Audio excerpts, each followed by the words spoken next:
The show starts in Sydney, where 4 gang members get on a bus and notice a woman wearing headphones, reading a book. They start bothering her, and when she ignores them, their leader grabs her book. The woman then pulls up her sleeve to reveal a hairy arm. The gang suddenly realizes she's a hairy and backs off, saying she shouldn't be outside the zone. Just then, one of them insults her, so she angrily slashes his face. When another steps in, she shoves him away and quickly gets off the bus. The next day, Minister G.F. Matthews addresses the media. He says the government is committed to keeping hairies, a humanoid species who are stronger, faster, and tougher than humans inside a containment facility called the Zone. Reporter Belinda Frosche asks if there have been any other similar incidents, but Matthews denies it. He says humans can move in and out of the zone freely, but any hairies caught outside will be detained. That night, Cohen West, a bartender, and his friend Blair drive a van to a quiet, remote area. They pull over and wait as a police car passes. Once it's gone, the 2 friends keep driving until they reach a meeting spot. A young hairy named Latani comes out to greet them, and Cohen quickly reassures her that they mean no harm.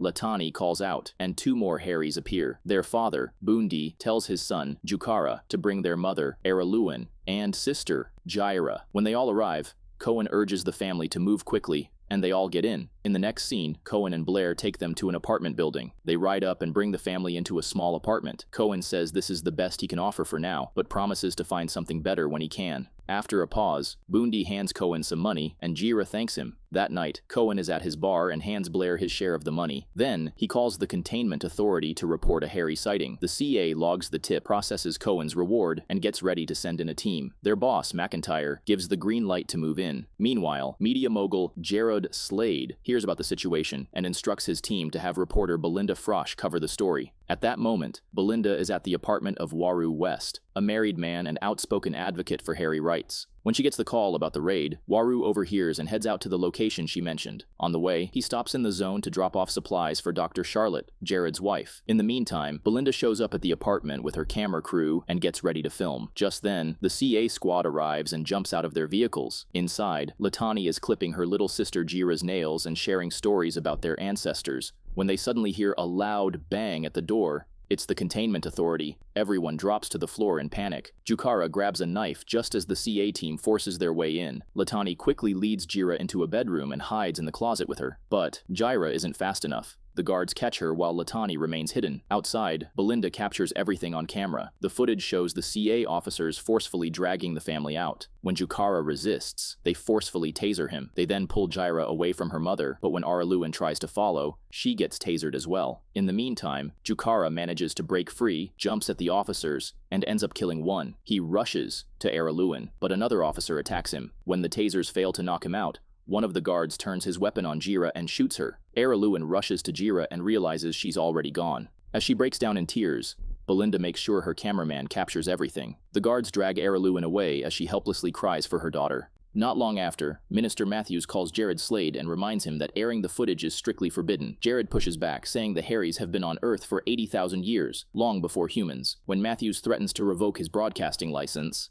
Jared dares him to try, reminding him that the government promised transparency. Then he tells his staff to run the story in every news bulletin. Back at the apartment, Latani quietly steps out of the closet once the coast is clear. Elsewhere, Waru is at home working with his wife Narita and their assistant Harry, a hairy who keeps himself shaved to blend in. The news comes on, which shows footage from the raid. Belinda reports that things escalated when the CA officers tried to separate the family. Latani also watches in horror as she sees the moment her sister is mercilessly killed. At the bar, Cohen and Blair are watching the news too. Ash, Cohen's waitress, walks in as Blair turns to Cohen and says it's their fault Jaira died. Cohen snaps back, asking if Blair wants the money returned. He also adds that after growing up in the zone, he's just trying to build a better life. But Blair clearly isn't convinced. Later that night, Cohen gets a visit from Uncle Jimmy, who is the current Cleverman, a chosen savior who can bring peace among humans and hairies. Jimmy places a bag on the counter and Cohen leads him to a table. Inside the bag is a traditional Aboriginal club. Jimmy says it belonged to Cohen's father, and that it's time Cohen took it. Cohen tries to pass the responsibility to Waru, his elder half-brother, but Jimmy tells him it's time to step up and choose where he stands. When Cohen insists he's not joining any tribe, Uncle Jimmy asks him to think about it and leaves the bar. Next, Jimmy heads into the zone, where he warns Waru that he's done something serious and that Cohen will need Waru's help. Waru brushes him off and doesn't take him seriously. Later, Jimmy takes a chopper ride to a remote coastal area where he meets Jared. Jared confirms that the payment has gone through and everything's set up at the lab. Jimmy then hands over the promise of the spirit, but tells Jared this will be his final act and that he won't be helping him anymore. If Jared wants another Cleverman, he'll have to find someone else. Jimmy later visits a morgue, leans over a corpse, and breathes into its mouth. After a few moments, the body suddenly twitches and opens its eyes. Jimmy then makes his way to the beach. He builds a fire and places a dead bird on the flames, softly chanting that all is well and the cycle has come full circle. Meanwhile, Cohen is bartending with Ash. They're running low on beer, so Cohen offers to go restock. But he doesn't leave right away. He goes in the back and has sex with Ash, the waitress, and also Blair's girlfriend. However, during the act, he suddenly blacks out. Ash helps him up, and Cohen insists he's fine, though there's blood in his left eye. Back on the beach, we see Jimmy's body lying lifelessly. His chest is ripped open, and his left eye has turned pale white. Soon after, Waru and Nerida receive news that Jimmy's body has been found. They then head to the morgue, where Waru examines his uncle's body. He tells the coroner that only a Namorador, an evil spirit that appears when the world is thrown off balance, takes a man's heart like that. Waru then opens Jimmy's left eyelid and sees what he feared. The eye has turned white. Meanwhile, Cohen is home and begins dreaming of strange beings from the dreaming, a source of mystical powers. He also hears a woman's voice calling him from somewhere. Elsewhere, Jukara is being transported to a high-security facility. In the prison truck, he meets two other hairy inmates, Kulia and Mungo. When the truck arrives at the prison, the guards force the Harrys out and put a tracker on Jukara's neck, just like the others. Meanwhile, Latani scavenges for food in a pile of trash. She quickly hides when she hears someone approaching. An elderly woman named Virgil calls out to her, but Latani runs away without responding. That night, Waru and Harry show up at Cohen's bar. Cohen makes it clear his half-brother isn't welcome, but Waru helps himself to a drink and accuses Cohen of profiting off the suffering of his own people. Harry attacks Cohen, and Waru calls him a traitor for dealing with smugglers who exploit the Harrys. During the beating, Harry mercilessly rips off Cohen's finger. Waru warns him that next time, he won't step in to protect him. As they leave, Ash and Blair hear Cohen's screams and rush in. When Ash checks the injury, she's stunned to find the finger is bloody, but intact. Cohen washes up and realizes the finger is completely healed. Blair then notices Cohen's left eye has changed color and somehow turned blue. Curious, Cohen slices his own arm with a knife. In seconds, the wound closes on its own and his eye returns to normal. The next day at Jimmy's funeral, Jared, the media mogul, arrives and offers his condolences to Waru and Nerida. When Waru delivers the eulogy, he tells the mourners that Jimmy loved the zone and served as their Cleverman, and now, as his successor, Waru vows to do all he can for their community. In the crowd, Cohen watches silently. As Waru finishes speaking, Cohen raises his newly restored finger in a mocking gesture and walks away. Later, Cohen hears chanting in an Aboriginal language near his van, but finds no one nearby. At a lab, however, the same woman Jimmy revived earlier with his breath suddenly opens her eyes. The scene then cuts to a nighttime soccer practice where a boy kicks the ball into the bushes beside the field. When he goes to retrieve it, he hears a noise and is suddenly grabbed by something. Later, Belinda Frosch arrives to learn the boy has been killed, and Jared's network is currently the only one with the story. Jared plans to break the news during the O'Grady Factor, a show where Waru is set to debate Harry policy with Minister Matthews. Meanwhile, Cohen is haunted by a woman's voice whispering Ngalungir in his mind, so he drives into the zone late at night searching for answers. During this time, he has a flashback of his painful childhood. Waru, his half-brother, would bully him over his white mother. Cut to the present, Cohen finds his Auntie Linda, Waru's mother, who immediately recognizes from his one blue eye that Cohen is the new Cleverman, something Waru will not be happy about. Turns out Waru had been training to be the Cleverman all his life. She also hands him a briefcase that belonged to Cohen's father, which she recovered after an accident. Cohen then suddenly has a vision of Linda in a clinic. When asked about it, Linda reveals she has advanced cancer. At the containment center, Jukara refuses to follow the rules and continues working out inside his cell. When the guards come to discipline him, he attacks several of them, including Dixon, the unit head. He's then separated from the other prisoners, while Boonday, who works as a cleaner there, watches from a distance. Later, Boonday visits him in solitary confinement, warning his son to stay alive and give up his plan to escape and seek revenge for Jaira's death. However, Jukara is disgusted by his father's cooperation with the authorities and holds him responsible for what's happening. Meanwhile, Virgil, the elderly woman, leaves Latani some food and asks her to return the plate. When Latani does, Virgil invites her inside,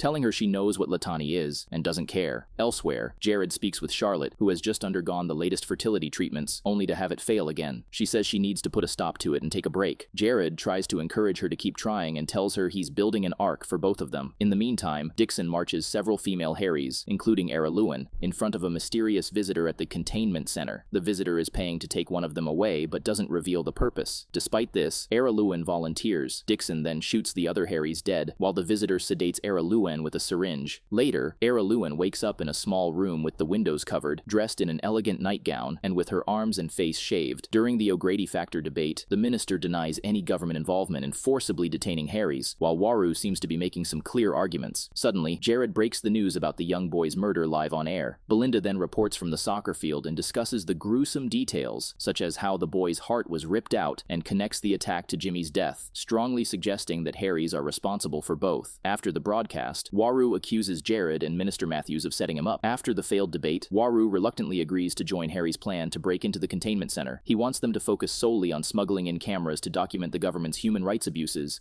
and expose the truth to the public. Meanwhile, Latani accepts Virgil's gifts, a fake ID and brown contact lenses to disguise her identity. Virgil then reminds her that she's stronger and faster than ordinary humans. Now, disguised, Latani leaves the apartment complex to blend in. Elsewhere, Cohen continues to be haunted by visions such as Blair being pointed a gun to his head, a glass splattered with blood, and shadowy figures lying beneath a fig tree. Moreover, the mysterious voice of a girl calling out Nyalungir grows stronger in his mind, driving him to find her. Following Cohen's lead, Blair drives them to a seemingly random building where they discover an unmarked office with one startled researcher inside. They are horrified to find a girl strapped to a table and connected to medical machines. What's more interesting is, she is the same girl Jimmy brought back to life before he died. She continues communicating telepathically with Cohen, begging him to rescue her. Cohen disconnects her from the machines while Blair locks the researcher inside the back vault. As the two escape with the girl, Cohen briefly sees her as a much older woman. While this is happening, Waru locks his bathroom door and watches the footage from their covert mission. He recalls the harrowing events when he and Harry, disguised as guards, infiltrated the containment authorities' facility. They witness rows of small cells crammed with Hairypeople, including Jukara. Though Waru urges them to stick to documenting the conditions, Harry frees Jukara along with two other young Harrys, Mungo and Kulya. Jukara immediately starts searching for his father, but is spotted by Dixon, who shoots him on the spot. The alarm goes off as Jukara demands to know how many guards they're up against. Later, McIntyre arrives at the facility and is informed about the escape of 3 inmates. He inspects Dixon's lifeless body and then suddenly stabs it deeply with a large knife. Meanwhile, Waru and Harry race to get the injured Jukara back to the zone and carry him to the clinic. Dr. Charlotte prepares for a risky blood transfusion, with Harry stepping up to donate his own blood to save the boy. Inside the prison, Minister Matthews looks at a bloody symbol painted on the wall near Dixon's body. His chest is ripped open, just like the victims of the Nemorador. At his bar, Cohen tries to get the quiet girl he and Blair saved to talk. When she stays silent, he grabs her arms out of frustration. Suddenly, he has a strong vision of stars, fire, and an older woman he saw before. Meanwhile, Era Lewin sits alone in a room and hasn't touched food in front of her. Frankie, the woman who bought her from the prison, comes by and orders her to eat. When Era Lewin refuses, Frankie shocks her with a hot stick. Era Lewin then reluctantly sits at the table and starts eating, then quietly goes back to bed. Later, Frankie picks out a flashy dress and new hairstyle for Era Lewin. She then shows off Era Lewin on a video call to a client, who turns out to be none other than Minister Matthews. At the bar, Ash asks Cohen about the ancient club that Jimmy gave him. Cohen says it really should have gone to Waru, since Waru's been training his whole life to be the clever man. He even jokes that there's been some kind of cosmic mix-up. Ash then pushes him to talk about his visions, and when Cohen touches her again, this time he describes what he sees. Alarms ringing, the bar around them, Ash, and then blood. Ash is visibly distressed by knowing her destiny, causing her to take a leave for that night. Afterward, Jared visits Cohen at the bar and tells him that he is aware Cohen is the new Cleverman. He then offers Cohen a tempting deal to work together. Cohen introduces himself and offers a handshake, hoping to see a vision, but Jared isn't fooled and quietly walks away. Meanwhile, Latani makes it to the zone, and when Waru's daughter Alinta spots her, she leads her through a back entrance. Inside, Latani reunites with her brother Jukara but soon lashes out. She blames him for their sister Jaira's death. She says he should have listened to their father instead of attacking the CA guards when they were caught. Jukara fires back, saying their father's peaceful approach hasn't been working. The scene then cuts to Waru returning returning home the night of the prison break and locking himself in the bathroom. When he gets out of the bath, the camera footage reveals the truth. During the escape, Waru caught Dixon in a headlock and broke his neck, killing him on the spot. Elsewhere, the Namorodor has struck again, killing 8 people at a care home for the elderly. Although the vicious creature remains a mystery, something far more evil is cooking up in Jared's secret lab. He and McIntyre watch as a researcher injects a young man with a strange substance called hairy juice. The man pedals furiously on an exercise bike, breaking records, but suddenly he overheats and collapses from a heart attack. Afterward, Jared finds a pamphlet for a fertility clinic called Ilithia and asks Charlotte about it. She explains their science is advanced and they use supercharged mitochondria to deal with fertility issues. Jared then gets a strange idea as he watches her cook bacon. He calls his researcher and asks her to separate hairy mitochondria from the uncoupling protein that causes the problem. His experiment becomes a success as the hairy person extract boosts strength in rats and apes without causing them to overheat. Feeling confident, Jared tests it on himself and goes on an energized run along the beach. In the meantime, Waru is kidnapped, handcuffed, and thrown into a cell. Turns out it's McIntyre's work. He shows Waru proof of the raid, including some CCTV captured pictures of Waru, and demands he hand over the escapees in exchange for his freedom and silence about the raid. But Waru calls his bluff and reveals that he has video evidence of Dixon's murder that won't hold up in court. Turns out, Waru managed to capture McIntyre stabbing Dixon's dead body and making a bloodied symbol on the wall to blame Harry's. Meanwhile, Cora, the woman Cohen and Blair rescued from the lab, finds a gun in the apartment and fires it. Soon, a smoke alarm goes off. When Cohen steps outside to see what's going on, he finds McIntyre holding Ash at gunpoint and demanding Cora in exchange. Jared then calls McIntyre and orders him to bring Cohen too. Just then, Blair sneaks up from behind and shoots McIntyre, but as McIntyre and Ash fall, he shoots Ash in the gut. Moments later, there's a pool of blood on the bar, just like in Cohen's vision. As Ash breathes her last, Blair yells for someone to help while Cora grabs Cohen's hands and presses them to Ash. A blue glow shines around them, and Ash seems to come back for a moment, but then she slips away. Cohen quickly hustles Cora and Blair out of the bar as Ash's body starts turning blue. The story isn't over, it's just heating up. Subscribe now and leave 100 comments or 1,000 likes to continue the journey.